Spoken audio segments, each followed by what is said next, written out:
Hey, we are back-ish. Most of us are back. Yeah. Tim's being a pastor, keeping ministry obligations Making appearances. as opposed to podcast obligations, but whatever. It's cool. Yeah. Because Frank, he didn't really pastor yesterday, did he? He didn't. He was being a fan. He didn't even show up at church because he was busy at a Jaguars game while expecting you to lead his flock. Just asking me to be a substitute. Yesterday was Sunday. And today is the morning after. And this is the morning after. Oh my Sorry, goodness. yesterday was Sunday. And this There we go. is the morning after. Welcome to the Morning After Ministry Show, a caffeine-fueled look back on the week and ministry that was.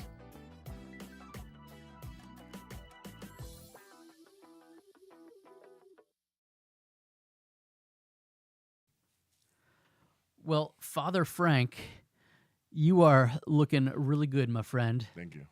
It's good to be here. Do you want to explain the Father Frank factor, or you just want to go for it? I just found this collar on the floor in this room, and with the many other things that are just randomly in this room, and so I put it on because I've never You've never worn a clerical collar. You didn't realize it was just a piece of plastic that any button-down shirt it works great in. I feel like I could be casted in some sort of like Hallmark movie, either as like a pastor who marries the couple that finds each other, or the lonely, like widowed pastor of the nondescript high church that exists in some small town. Yeah, so that happens to also do like black gospel music. Yes, and so also, it's like a very high church. There's like incense, investments, and yet there is just nothing. There's but a whole praise choir, music. whole choir in robes, and then also they have like, it's a hodgepodge of what they think churches are. CC Winans comes and plays, and it's like one of the. I could see that. I would see that movie, Frank. I think that would be great. Let's greenlight it. Should I tell you where the collar actually comes from? Tell me.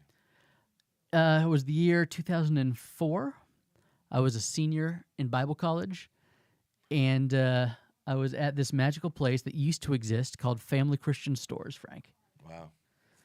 And they had clergy shirts. I think the name of the company is actually Clergy Shirts. Nice. And it was like $25, $30. Frank, I don't know if you know this about me, but I used to be way too involved in an organization called College Republicans. Where's this going? I thought you were going to say, like, I used to be Presbyterian. I used to be very high church. Now to wear a collar. No. So there, during the 2004 election, were you old enough to vote during the 2004 election? That would have been Bush versus Kerry. You said in 2004 you were a senior in Bible college. Yes. I was a junior in high school. Well, I'm very old. So that was the Bush versus Kerry election. Yeah. And some bishop came out and said that it would be a sin to vote for John Kerry because he was pro-choice.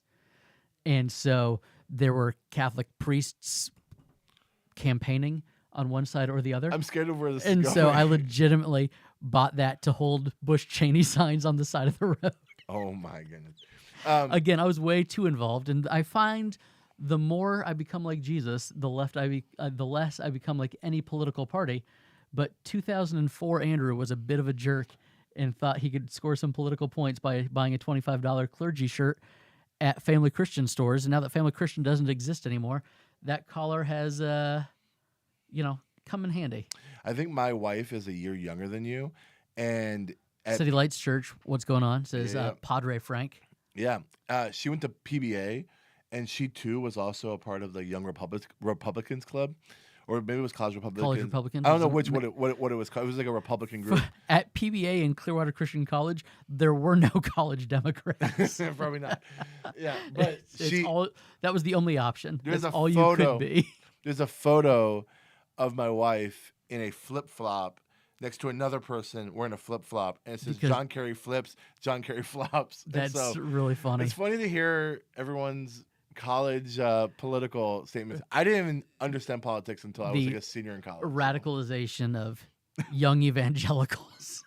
Anyways, so that's why I have the collar. But Frank, it looks really good on you. Thank you. I think it goes with my skin tone. And then I'll also continue that in saying that it stayed in the clergy shirt hanging in the back of my closet until one episode of Queer Eye. that I was What is watching. happening right now? What are we talking about? And there was oh my a gosh. a Lutheran pastor that was getting a makeover, and one of the guys like, you can just put this in any button-down shirt. And so this Lutheran pastor, it was probably like LCMA, so very progressive Lutheran. It was a woman pastor, so she was just like wearing like a button-down flannel, and she's like, I can put the collar in there. And I was like, oh, that looks really sweet. Yeah. I've never actually worn it in a clerical setting, but it's kind of fun to bust out every now and then. You never know. You never know I when feel you're like going I to have need to it. be careful what I say because this could be cut and then it can go somewhere. And it's like the headlines are going to be like, this father is, and I'm like, uh-oh.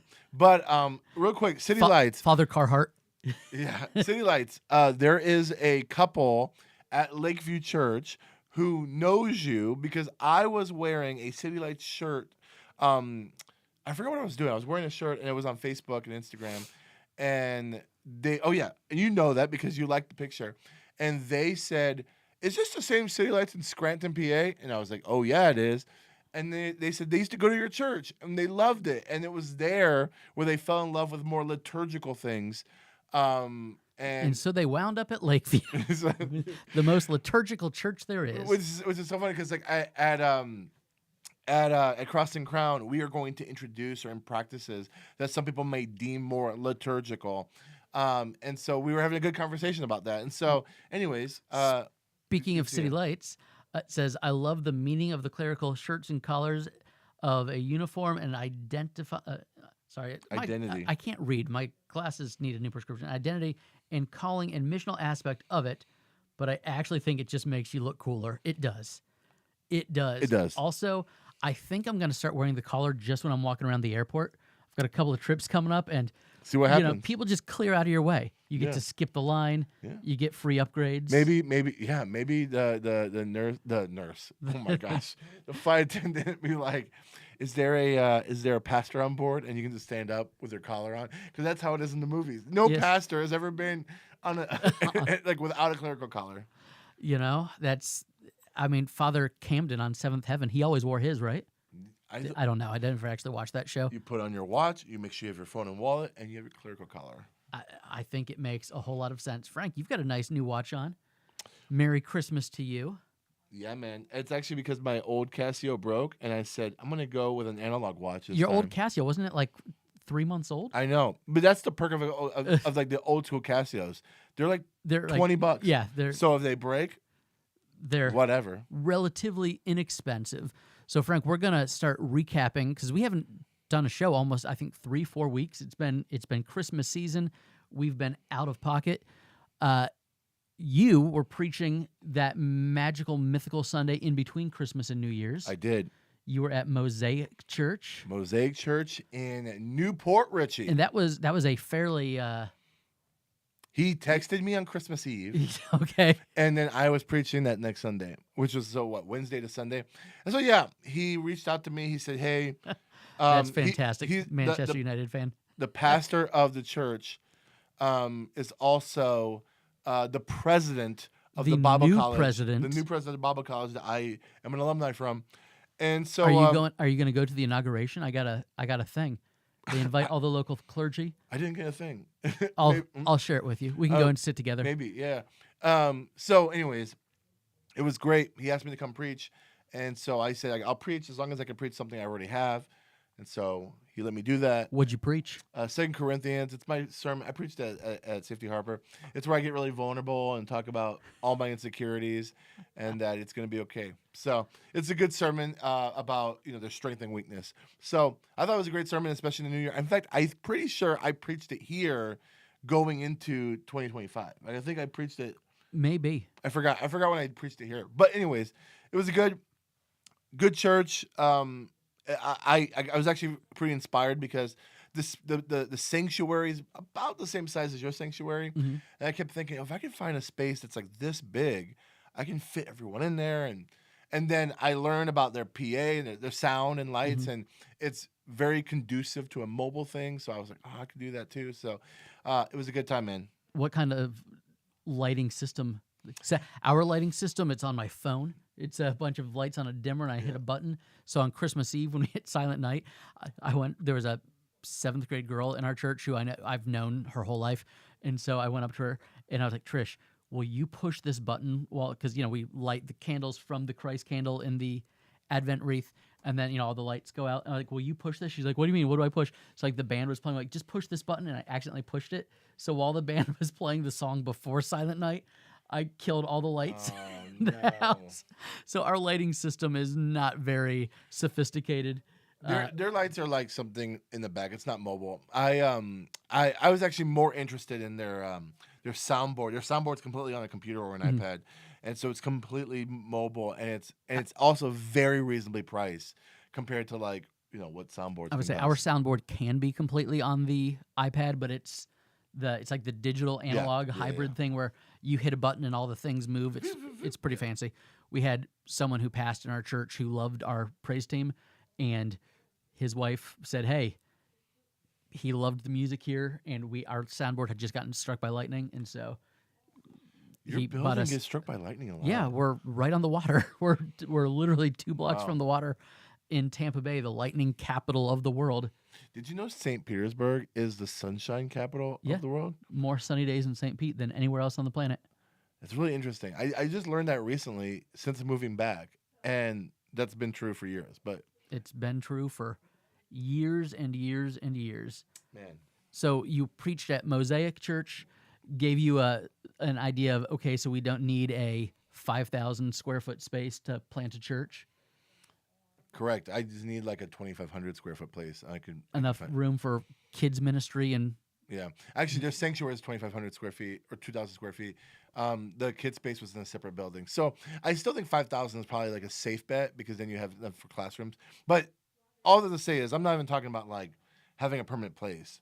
One day, as I'm thinking about a permanent place, maybe we'll talk about that. But like more of like a lot of church planters plant in schools and things like that.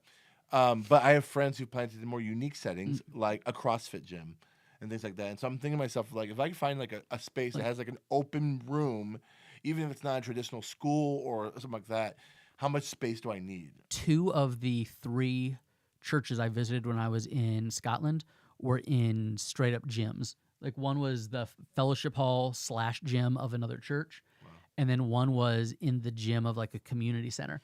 And it's like, I don't think they take basketball as seriously in Scotland as they do here in the States. So neither gym was a regulation size. It was like a weird, like it's like a church gym. We've got exactly, like old school church gym.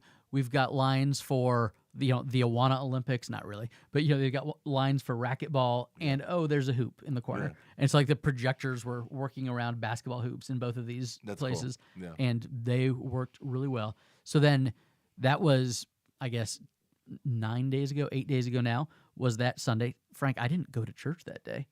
Why? It was a bonkers day. So the Sunday between Christmas and New Year's, we do our whole church service in our fellowship hall. So instead of eating after church, we eat before church or before the sermon portion of the service.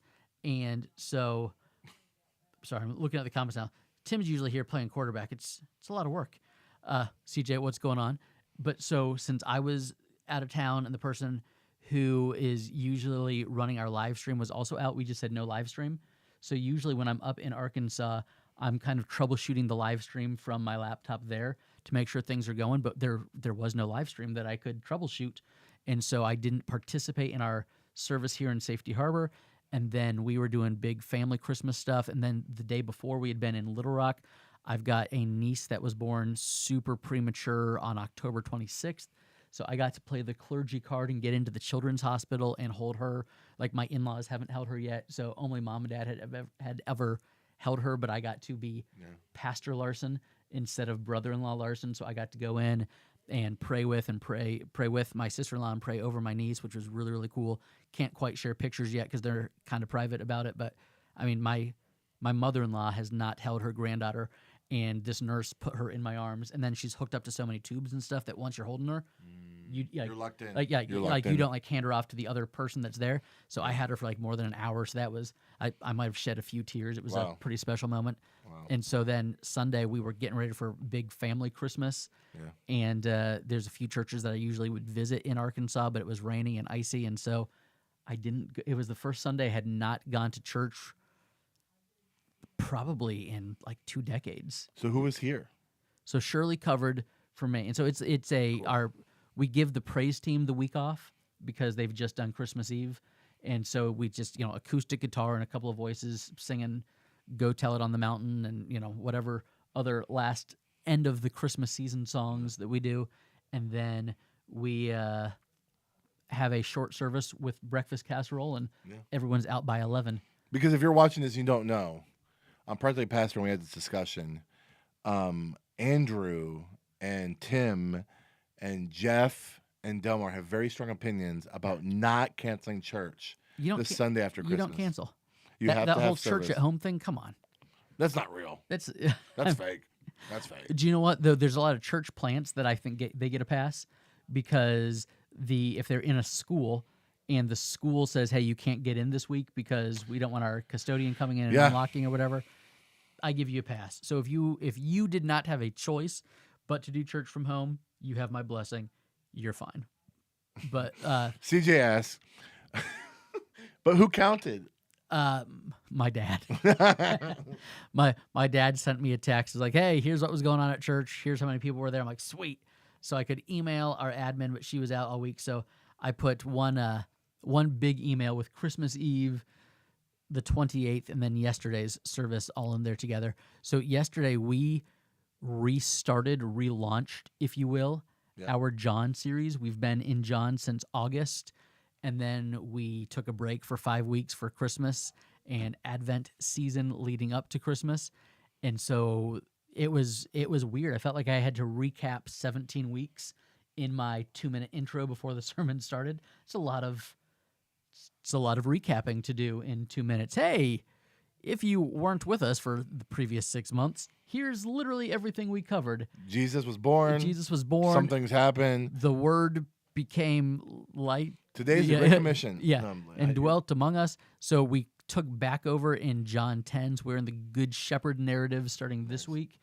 And so I think we kind of got to pick up the pace a little bit because the plan is that we will finish the book of John the week after Easter because John 21 is the, follow me passage. And that's a sermon that I have written already. Yeah. And it ties in the end of the series beautifully, and it's also it's a great sermon for the week after Easter. Yep. So we've got that covered through the end of Easter. Yep. So you were preaching at Lakeview because Tim's a slacker and he was at a football game. Yeah. When did he ask you to preach? He asked me to preach, I think, before like a couple weeks ago. Like he gave me plenty of time. Okay. But I will say it was unusual because probably like in October or September. Laura says AI church the Sunday after Christmas. Yeah. I mean, you know someone's gonna do it. With this building campaign that's about to happen, I was telling Tim that one thing I like how a lot of churches do is they take the first 3 or 4 weeks of January to like just consistently do like a who we are as a church series. To like, all the new Christmas people that might be there, like kind of recap, cast vision and mission. And so we planned this out that the first 3 weeks would be like a vision series for Lakeview. And it was going to be first week, mission and vision of Lakeview. Second week, vision for church planting. Third week, a vision for the expansion of the building. And then Tim found out that he couldn't make it. So we flip-flopped, and I think it worked out good. CJ's asking an important question. With the Jags hosting a playoff game next week,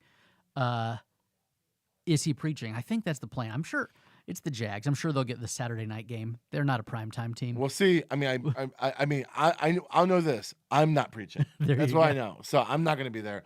So if Tim does try to find a way out of it, it's going to be his. I was going to say his dad, but his dad's probably going to be there. Yes, his dad is the one with the season tickets. Yeah. So. But yeah, I preached on a vision for church planting. And so I just aggressively talked about the Great Commission with a focus on church planting. and it was good, man. So We really enjoyed it.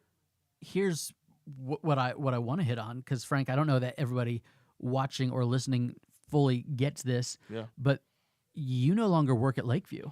I am. Did you turn in a resignation? Did you turn in your keys? How's this working? I mean, I don't know. When you say that you're not preaching next week, it's because you're not worshiping at Lakeview next Sunday. Correct. I'm worshiping at a different church. You're this a Sunday. church free agent I'm a for church free agent. 8 months. Yeah. Yeah. I mean, I am. I have completely transitioned off the books at Lakeview Church. I'm no longer on staff. I might still be on the website because I don't know who updates the website. But At midnight, New Year's Eve, your face was taken off. I will say this. I'm no longer in the elder group chat. So I got booted. So that was I got booted that from- happened real quick. That happened pretty quick. I'm still in the staff group chat, but everyone's my friend there, so it's a little different. But That's really That's funny. been funny. That makes it sound like the elders aren't my friends. I just got there's sensitive stuff happening in the elder group chat, so that makes sense. I am now I guess in the budget of things, I'm a missionary of Lakeview.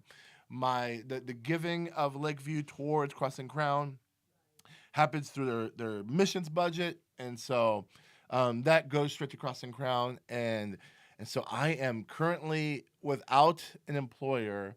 This is a very weird season of my life because So how are you doing this? Are you the money? So Cross and Crown 501c3 has already been established. all that's Yeah. established. So your paychecks now, because you and Corey still have to live. Yeah. You have to eat until September when the church launches. Yeah. So- There's been plans, and we figured it out that we're going to be able to be okay until the church launches, all that stuff. But yeah, this is like the first time in a long time. This is the first time probably ever where like I don't really have a boss. Yeah. I don't have like people giving me tasks to do. Does that make sense? Like You have to be a self-starter. I have to be a self-starter. Ugh, it's the worst. It's a lot of different experience. So yeah, man. I think it's gonna be really and fun. right now, the board of Cross and Crown is you, Tim, and Me, Tim, and this other gentleman who's a pastor out in Sun City Church, Sun City Okay. Center. Yeah, and so they're functioning as my elders. so and you are 1/3 of your elder board. So I am. you just need one vote to not fire yourself. I'm praying every day. I mean, yeah, Tim and this other guy could completely hijack the church and say Lakeview campus in the Odessa area very quickly if they wanted to, but it won't happen. It won't happen, right, Tim? Anyways, he's not watching. He's not watching. Matt says, Frank, start a new service where you post the prayers that people can say. They can pray. Oh, they can pay you to see them. Call it only prayers. You know. All right. All right. That's one way. Thanks, Matt. I appreciate that. I mean, yeah. So, so on the 15th, your first check will come from Cross and Crown. That's correct. Will that be the first check that Cross and Crown has ever written? I've the written some small checks. Or like, will it be? Are you going through a payroll company? I have an account. This is like a lot of questions. I've never done this. But We can answer these questions. I've never done this. No, The this whole is fair. idea of you coming off the church staff, Okay. but you are the only employee right now of Cross and Crown. Let me explain this because this is actually good. I don't know how many people are in ministry here, but this is for future church plants. I found this to be good.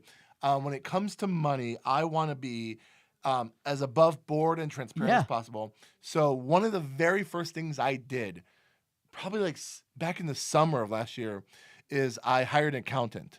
And so she doesn't go to our church. She actually lives in Atlanta. She works. Her and her daughter work with a few other kind of smaller size churches. Actually, there's a church in Tampa. It's in Odessa. It's called Church of the Suncoast. Okay, yeah.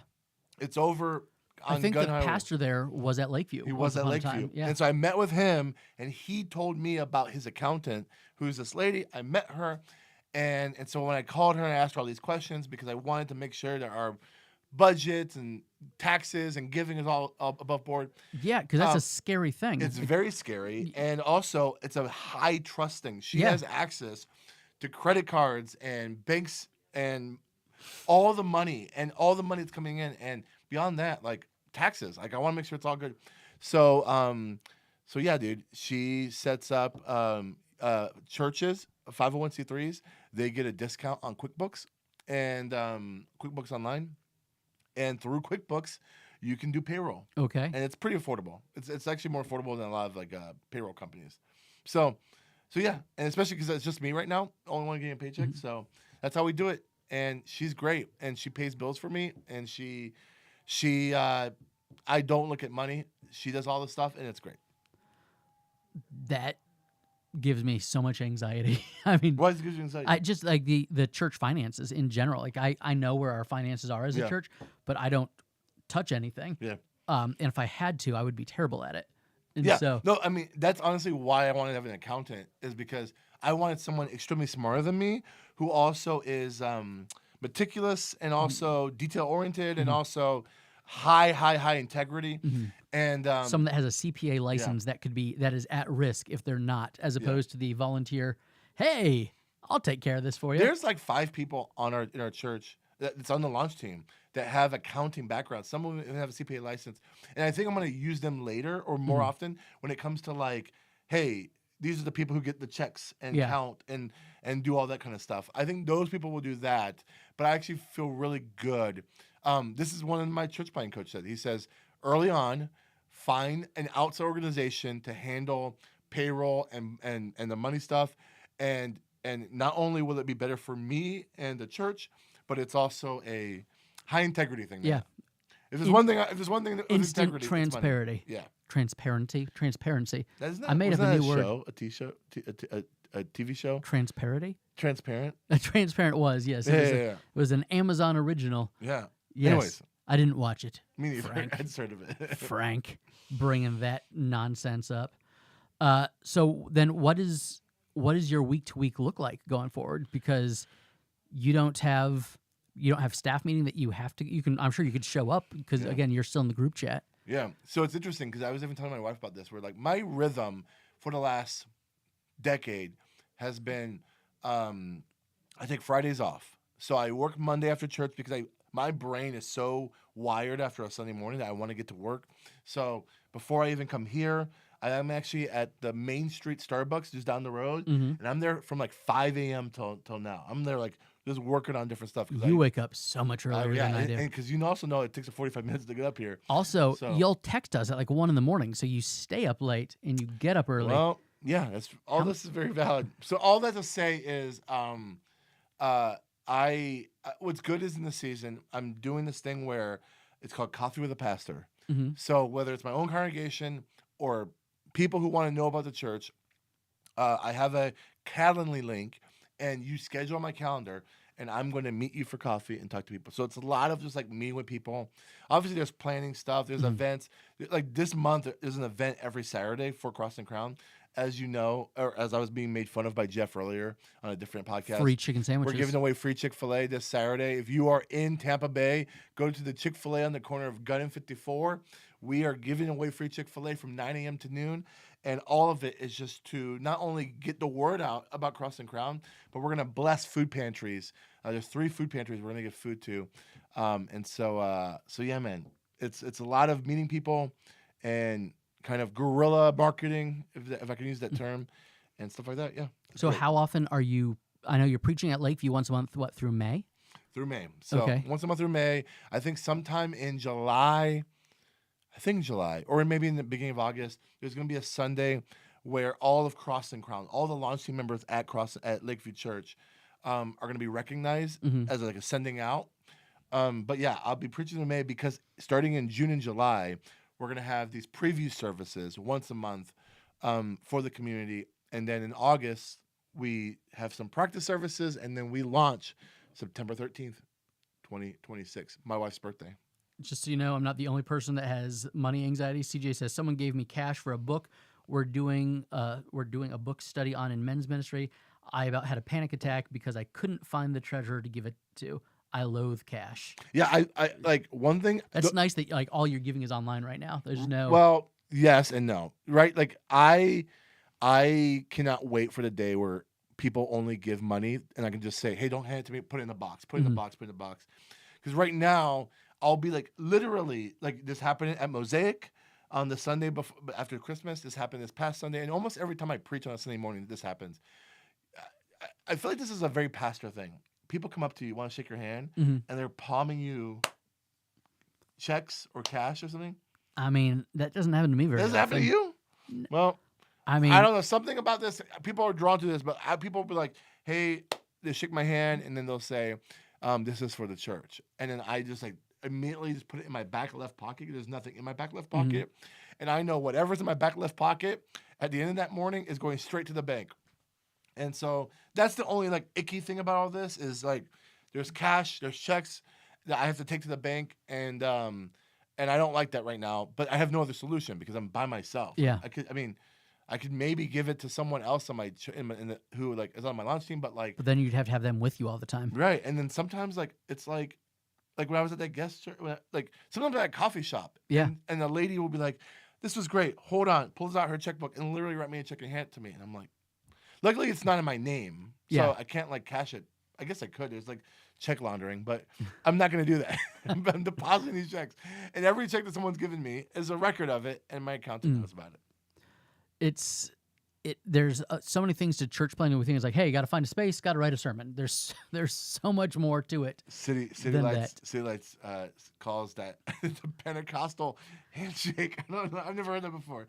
I love it. I've never called it that, but I mean, if that's what you call it, there you go. Yeah. That's one good name for it.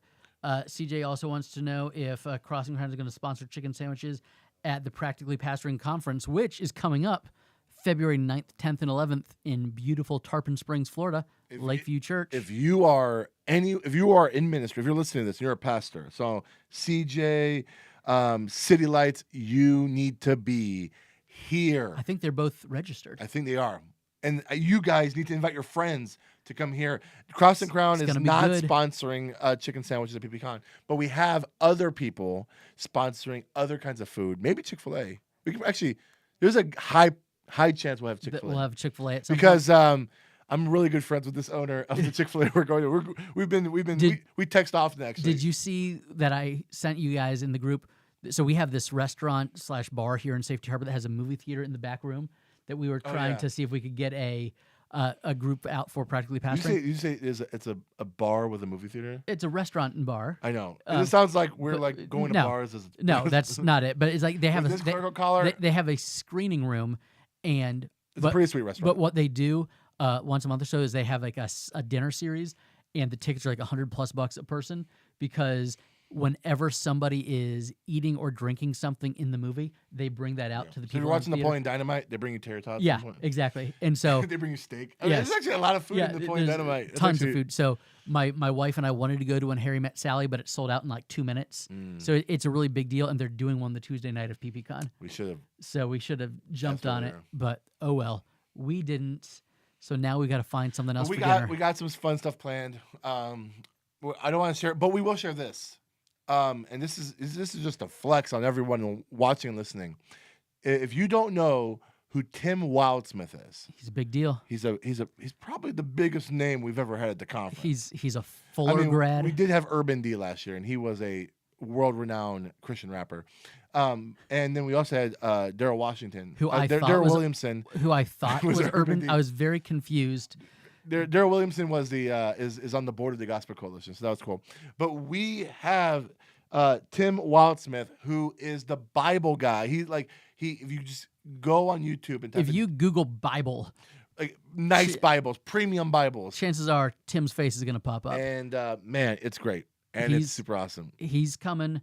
We've got Jeff Bachman. He's a bigwig over at Vanderblumen. He's going to talk about, hey, pastors, when it's time to make that change, when it's time to hire, when it's time to get your resume out. These are important conversations. Yeah. They're awkward to have in church, but you can have them with a group of 35 or 50 pastors sitting in a room together. And then we've got a session on elders and biblical eldership from Adam Powers. Not quite Dr. Adam Powers, yet almost Dr. Adam Powers. Yeah. He's got a few months left to finish that giant dissertation. Let me tell you, his doctorate is very different than mine. Well, we've compared notes a few times, and I feel like he's working a little bit harder than I did. Yeah, if you are in ministry and discipleship with Chad. Yeah, come through. We got 4 really good sessions that we're very excited about. If you're local and you're watching this, if you know a pastor who's local, come talk to us. We have a really, really good discount for them. But we want to make this the biggest ever Practically Pastoring conference. So practicallypastoring.com/conference. It's going to be exciting. You And- should come. Andrew, how else was service last Sunday or yesterday? It was good. We had this moment at the end. I don't know if you know this. So Brad, our worship leader, he had spine surgery I knew that. December 7th, and so he was leading worship on Christmas Eve. Like took his neck brace off to lead worship because it's kind of hard to sing when you have a neck brace on. And so we had a kind of a really cool moment at the end of the service where he and his wife kind of thanked the church for keeping them in their prayers. And it's man, talk about a quick recovery. He looks amazing and feels so much better. So that was a kind of a special moment for the church. It was good to be back in that series. One of the things that I meant to say to you and the other guys when we were doing Practically Pastoring this morning is I think one of the I'm really enjoying this rhythm of these longer sermon series where you just get to really lean into something and not feel like you have to come up with something new and exciting every 4 to 6 weeks. It's almost like expositional preaching is awesome, but and topical preaching is really hard. And I've been preaching in an expository way for the vast majority of my career. The difference being it would be, hey, we're going to cover these 3 chapters in these 5 weeks, and that's it. And so now this idea of, hey, we're going to spend 30 weeks in a 20-chapter book is kind of given me some space to expand a little bit. So it was nice to be back in there. Plus,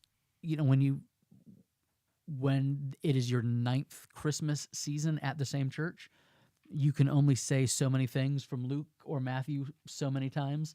And so it was nice to be in a new-ish text, even though it's one of the most familiar passages in the New Testament. It was still nice to be there as opposed to, and it came to pass that in those days that there went out a decree from Caesar Augustus. So that was nice to be back in there. And for the record, I love Christmas. I'm a big fan of The birth the of Christ. Christmas season and the Advent rhythm of the church, but it's also nice to not try to come up with something new and unique to say about it. Frank, how many weeks did you preach this Christmas season? Oh, just one. I preached one time. So next year, when you have 4 Advent sermons, will that be the first time? Because I know you did Christmas youth group series, but those still typically aren't as long as an Advent series for a whole congregation. I love preaching. I love exegeting God's word. I love the preparation of it. I love preaching. I love every aspect of it. So I'm looking forward to the grind of preaching weekly. I've done it a couple of times where I've done 3 in a row as a top end, but I'm also praying and hoping to raise up other communicators. So not only selfishly to give me a break, but also to help expand the gifting of people in our church. Yeah, I get that. I think last year, 2024, I preached 43 out of 52, and That's not bad. But then in 2025, I think I was 48 or 49 out of 52. Ooh. So that's a bit much. Wow. I would love to be at 45 this year. I don't know quite how that's going to happen yet because I only have 1 week on the calendar. That is not me between now and the Sunday after Easter because that's as far calendared out as I am. Fair enough. So if you are a young aspiring preacher, come to Safety Harbor Community Church. Join the church. We'd love to have you here. And I can promise 6 or 7 weeks a year right off the bat that we would love to hand some stuff off. Yeah, they won't pay you, No, but you should come through. Let's not get crazy. Come on now. Frank, it is 11:45. You've got to get out of here. You've got a premarital counseling session. It's like you're a real pastor now or something. It's as if I'm a real pastor. pastor. It's the collar. It's the collar that makes you look like the real pastor. Maybe I should I should do this. I should commit to this. I mean, you said you wanted Cross and Crown to be a bit more liturgical, And again, I think it should be the Carhartt button down with the collar. Carhartt button down. Like don't get like the weird stiff shirt. No. Just only get button downs where you have a collar. What's funny is like without this, I give off like Mark Driscoll vibes. Like hey, we're gonna give out F-150 at church. And with it, you give off Mark Driscotelian drive. But with this, it's vibes. Like yeah. Now I'm like the Anglican Mark Driscoll. There you go. This is great. Hey. Listen, we're going to be back next week. Tim better be here. Otherwise, we're breaking up with him. We want to hang out with you in person. Practically Pastoring Conference is coming up 5 weeks from today. We want you to be here. Come hang out. We would love to see you. Love to be with you. And we will see you next Monday. Same bat time, same bat channel. See ya.